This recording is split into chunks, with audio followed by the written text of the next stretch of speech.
En difficulté sur le plan économique, le FC Barcelone avait dû user de leviers économiques pour pouvoir recruter l'été dernier tout en gardant ses comptes dans le vert. Même si la situation s'est temporairement améliorée, le patron de la Liga a une nouvelle fois mis en garde le club catalan, le FC Barcelone sous pression.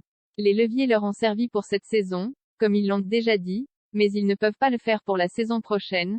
Ils doivent réduire la masse salariale, a prévenu Javier Tebas, au gala des Altruism Awards, organisé par la Fondation José Ramón de la Morena à Brunette, dans des propos relayés par Sport. Une manière d'avertir le FC Barcelone que la menace rôde toujours sur le plan comptable et que leur marge de manœuvre risque d'être réduite.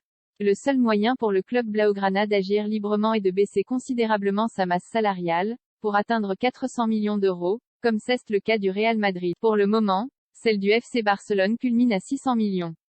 Ils ne peuvent pas fonctionner avec 600 millions d'euros de salaire, ils doivent aller jusqu'à 400 ou un peu plus, comme le Real Madrid ou d'autres grands clubs en Europe, a-t-il averti. Une élimination en Ligue des Champions ne serait finalement pas si problématique contrairement à ce qui a pu être dit dans la presse espagnole ces derniers jours. Une élimination en Ligue des Champions ne serait pas forcément plus préjudiciable sur le plan comptable. S'ils chutent en Ligue des Champions, ils arrêteront de gagner de l'argent, mais ils arrêteront aussi de payer des primes. Donc, cela signifie des économies de coûts, a expliqué Javier Tebas.